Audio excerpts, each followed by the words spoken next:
AC chemical wash అయిపోయింది, తగిలించినాము.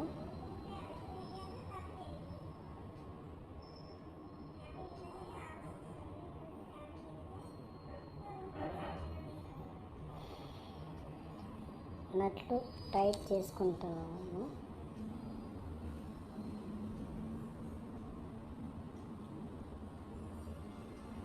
Indoor lakhs fit చేసి gas అనేది రిలీజ్ చేస్తున్నాము. లీకులు చూసుకోవాలని కంపల్సరీగా సర్ఫ్ వాటర్ పెట్టి, బుడకలు రాకూడదు, బుడక వస్తే లీక్ ఉన్నట్టు. అది తుడిచేసి సర్ఫ్ వాటర్ అంతా వైట్ చుట్టుకోవాలను.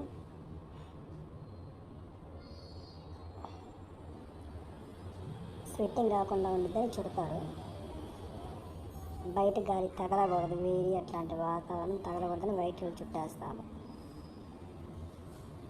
లీకులు ఏమైనా ఉన్నా కూడా ఎల్లో కలర్లో వచ్చేస్తాయి ఫ్యూచర్లో. ఇప్పుడు గ్యాస్ మొత్తం బయటకు వదిలేస్తున్నాము.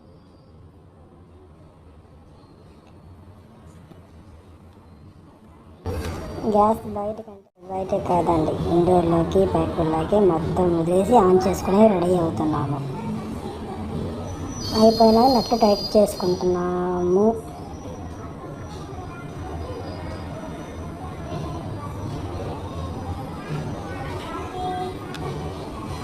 ఏసీ ఆన్ చేసాము.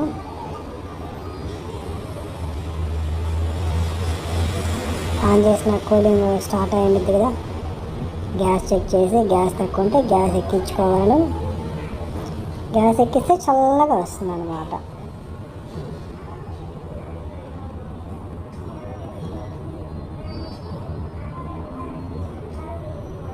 చల్లటి గాలి వస్తుంది.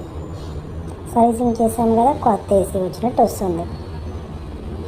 గాలి ఫోర్స్ కూడా కొత్త ఏసీ వచ్చినట్టు పెరిగిపోతుంది. సర్వీస్ చేయక ముందరైతే అస్సలు లేదు.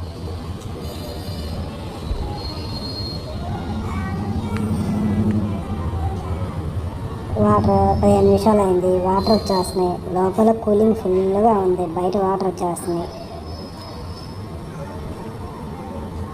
రన్నింగ్లో ఉంది అవుట్డోర్.